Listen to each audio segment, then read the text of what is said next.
You might be remembering the backyard wrong, because it wasn't always apples that waited for you back there. In a lot of towns, in a lot of years, the fruit that followed you home after school wasn't something you'd ever see stacked in a bright grocery display. It wasn't waxed. It didn't have a little sticker. It didn't travel, and it didn't keep its shape under lights. It simply showed up, quiet as a spare chair on a porch. I'm thinking of the mulberry, not the kind you read about in old poems and forget again. I mean the mulberry that lived behind garages and along alley fences, the one that leaned over the chicken run, the one you never remember being planted because, in most people's minds, it had always been there. It belonged to the back edge of things, the unclaimed strip where a yard turned into the rest of it. The part of a property nobody landscaped and nobody put in a photograph. And for a while, longer than people like to admit, that was enough. If you grew up between the 30s and the 70s, you likely knew a mulberry without being formally introduced. You didn't call it an heirloom anything. You didn't talk about varieties or seasons. You just knew that there was a certain time when the pavement under one tree would turn dark and sticky, and your mother would sigh like it was a small annual betrayal. You knew the stain before you knew the fruit. It wasn't a fancy stain either. It was the kind that made itself at home. It got into the cuffs of your pants. It showed up on the side of your shoe, the heel especially. It hid under your fingernails. It could make a white shirt look like it had lived through an accident it couldn't explain. And still, you went back for more. Because kids didn't think in terms of mess. Not with something that sweet. Not with something that offered itself without asking anybody's permission. Mulberries didn't wait politely at eye level like an apple. They didn't sit heavy and obvious like a pear. They hung in clusters, sometimes half hidden, as if they were shy about being noticed. And they ripened unevenly, one berry pale and another deep purple right beside it. So you learned by feel what was ready. The best ones came away with almost no effort. They dropped into your palm like they were relieved to be chosen. In those days, the backyard wasn't just a space. It was a kind of household extension, an outdoor pantry and a small stage, a place where a person could be alone without leaving home. You didn't always have money, but you had a fence line. You had shade. You had a tree that nobody talked about much. It was never the pride of the yard. Nobody stood guests beneath it and said, "Look at this." If anything, the mulberry was something you apologized for, the same way you might apologize for an old shed you meant to fix. "Oh, that thing makes a mess." But you always knew where it was. There were mulberries near small-town sidewalks where the grass met the street. And there were mulberries behind tight city lots where the sun only reached in at a slant. They showed up near railroad tracks and schoolyards, in the spaces where nothing else was expected to behave. Sometimes they were there because someone planted them years before, some grandfather who liked the idea of free fruit. Sometimes they were there because birds carried the seed and the tree decided it belonged. Mulberries were good at belonging without being invited. And they carried this strange little truth. A mulberry tree could make the neighborhood feel smaller, in a good way. Because mulberries didn't stay put, not as fruit, not once the children found them. You could always tell when the berries were in, because the kids started coming home with that look. A kind of satisfied, guilty look, like they'd gotten away with something. Their mouths would be dark. Their hands would be dark. Sometimes their tongues would be so purple you'd think they'd taken up smoking cigars behind the garage. And mothers knew too. Some mothers hated the mulberry season, with the honest dislike reserved for chores that can't be postponed. They'd see the laundry, they'd see the tracked-in footprints, they'd see the fly-specked porch where a berry got crushed under somebody's heel. But even the ones who complained, most of them still let it happen. Because it was a harmless trouble. It was the kind of trouble that came with summer and didn't require a phone call. Nobody got hurt. Nobody got arrested. You just got stained. And in a way, the stain was a kind of proof. Proof you'd been outside. Proof you'd found something real.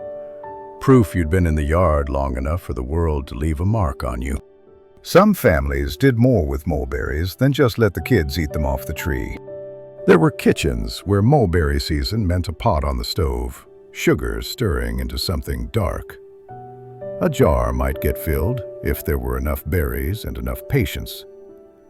The color alone was reason to remember it.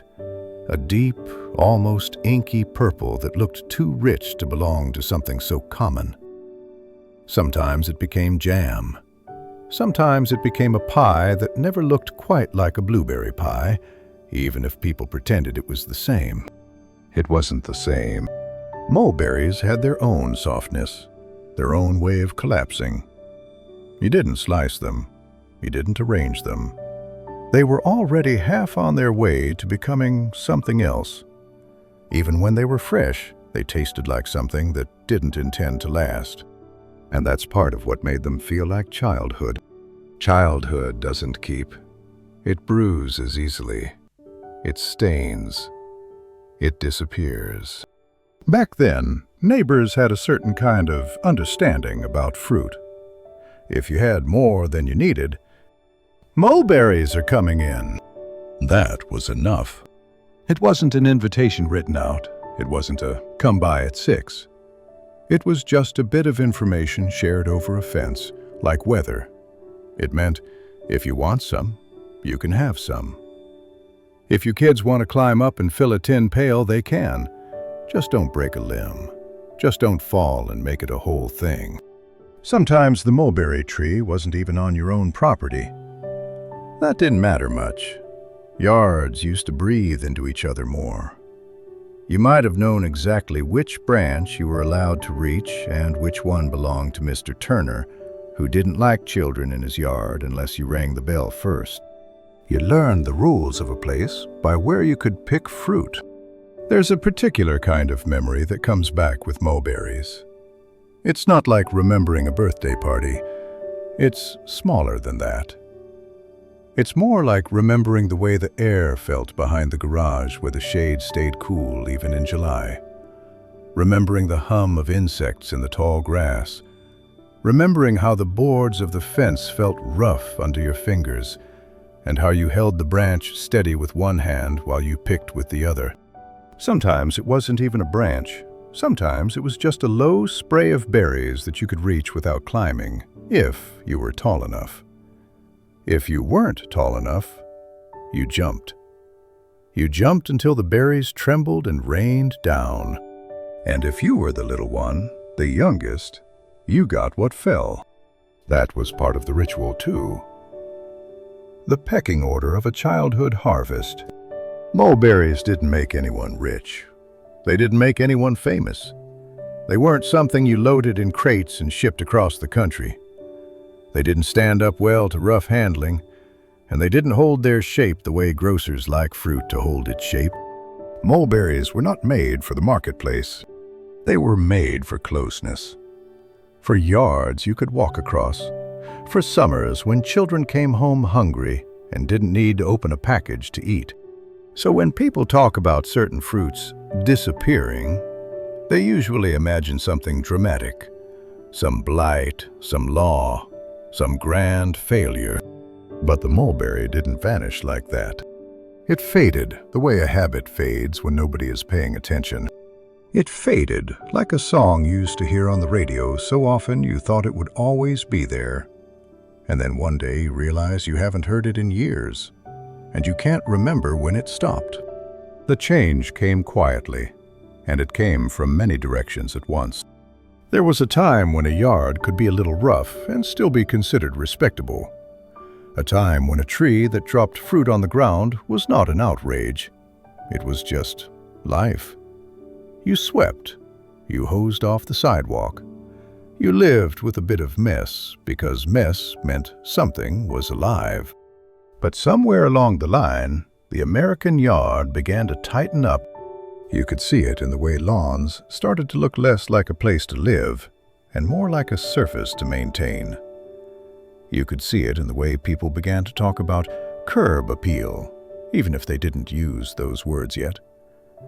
You could see it in the arrival of the tidy, matching shrubs and the clean edges, the sense that a home should look controlled from the street. Mulberries, with their dark droppings and their unruly generosity, didn't fit into that new picture. They were too honest, too free. And then there was the grocery store. Not the old kind, where the produce had a season, and you could tell, walking in, what the land was doing outside. I mean the newer kind, the bright, steady kind, where fruit became uniform and dependable. Fruit you could buy in January that tasted almost like fruit, and fruit you could buy in June that looked perfect and traveled far. It trained people's eyes. It taught folks to expect berries that didn't leak, fruit that didn't stain, sweetness that arrived clean and measured. The mulberry, by comparison, looked like trouble. It looked like something from the wrong side of the fence. And children changed too, not because they wanted to, but because the world around them did. Backyards got smaller in some places and busier in others. Streets got faster. Parents got more cautious. The old routine of being sent outside and told to "stay where I can holler for you" began to thin out. Kids still out, of course, but the easy wandering over to the neighbor's yard, down behind the alley, past the vacant lot, became less common, and the mulberry lived in those in-between places. It depended on that kind of freedom. It depended on children being able to find it. I remember the way people used to talk about mulberries with a sort of affectionate irritation, like an old relative who means well but causes extra work. "Those birds are at it again. Watch your shoes. Don't lean on that fence." It was all said in a tone that assumed the mulberry would always return, year after year, whether you liked it or not. But then, one summer, it didn't. Or maybe it did, but nobody noticed because nobody walked back there anymore. And once a mulberry is gone, it doesn't leave a neat absence like a cut-down apple tree. It doesn't leave a stump in the center of the yard where people will ask questions. Often it was never the centerpiece. It was tucked away, half forgotten even while it stood. So its disappearance doesn't start conversations. It doesn't become a family story. It just becomes an unmarked gap. A fence line that's a little sunnier than it used to be. A patch of ground that no longer turns purple in June. A porch step that stays clean. Some folks did remove them on purpose, of course. A man might get tired of scraping berry mush off the sidewalk in front of his house. A woman might get tired of the laundry. Somebody might have decided that tree was messy, and that messy wasn't acceptable anymore. It might have been cut down the same weekend as an old clothesline or a half-rotted shed, part of making the place look modern. Not out of cruelty, just out of a desire for order. The same desire that made a lot of things disappear. I've heard people say, years later, that they never had mulberries around. And sometimes I believe them. But other times I think they did, and forgot. Because mulberries don't lodge in memory the way a Christmas orange might. They don't have a holiday attached to them. They don't come wrapped in paper. They come attached to a season you often don't appreciate until it's gone. Mulberries were the fruit of being unsupervised for a while. They were the fruit of climbing something you weren't supposed to climb. They were the fruit of a summer afternoon that didn't have an appointment.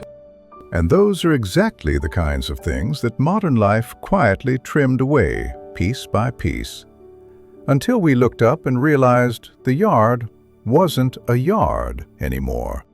It was a backdrop. And then there's taste. Taste is a funny thing. People talk about it like it's purely personal, but it's not. Taste is shaped by what you're offered, and what you're trained to expect, and what disappears before you learn to miss it. If you grew up with mulberries, you might remember that first bite. How it wasn't sharp the way some berries are. It was a soft sweetness, a little wild, sometimes with a faint, earthy note that reminded you it came from a living tree and not a cardboard carton. Some were perfect, some were bland. Some were so ripe they tasted like they were already becoming wine. You didn't analyze it. You just ate until your stomach told you to stop. But if you didn't grow up with them, if you met a mulberry as an adult, you might not understand why anyone would care. You might find them too soft, too uneven, too fleeting. You might think they taste like something unfinished. And that's a fair judgment, in a way. Mulberries weren't designed to impress strangers. They were designed to be familiar. They made sense when you knew the tree and the yard and the timing of the day. When you knew the sound of the screen door and the way the porch boards creaked when someone came out to call you in for supper. Without that, the berry is just a berry. It's easy to forget how many foods used to belong to a place and a rhythm, and not to a store. We didn't just lose the mulberry fruit, we lost the small rituals around it. We lost the way a child could come home with purple fingers and be scolded in a voice that wasn't truly angry. We lost the way a neighbor could point with their chin and say, "Help yourself," and mean it. We lost the quiet understanding that something messy could still be good. And the funny thing is, mulberries didn't leave the country. They didn't go extinct. They're still out there. Sometimes you'll see one on the edge of a parking lot, where the blackberries of asphalt meet a strip of grass nobody waters. Sometimes you'll see one behind an old house that still has its original lot, where the yard hasn't been fixed into a simple rectangle of lawn. Sometimes you'll see one in the wild edges where towns give way to fields. And if you stand under it at the right time of year, you might get that same old smell. Warm leaves, sun on bark, a sweetness that feels slightly fermented even before it hits your tongue. You might see a bird dart in and out of the branches, quick and secretive, as if it's stealing. You might notice the ground beneath the tree looks like it's been inked. But most people walk right past. Not because they're foolish, and not because they don't care. Just because they've been trained in 1,000 small ways to believe fruit comes from somewhere else. From a store, from a package, from a place you don't know. Mulberries don't ask you to believe that. They ask you to notice what's been quietly present all along. That's part of why the memory of them feels so tender. It isn't only the taste, it's what they represent. A kind of ordinary abundance that didn't need permission. There's a certain sadness in realizing how easily that sort of abundance can be erased. Not with a fight, not with a law, just with neglect and preference and the slow reshaping of what a good yard is supposed to look like. Sometimes I think about the children who grew up after the mulberries were gone. The ones who never came home with purple mouths.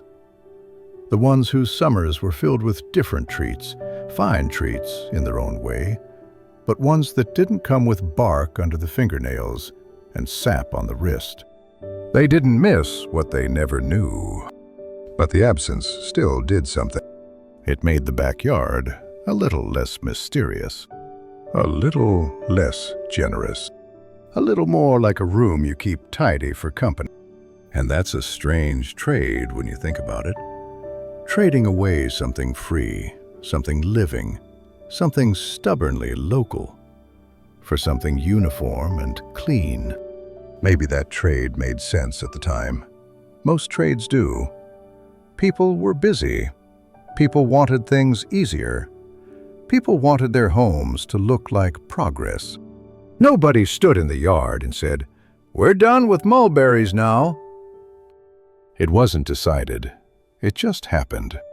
And because it happened quietly, the memory of it slips around in the mind.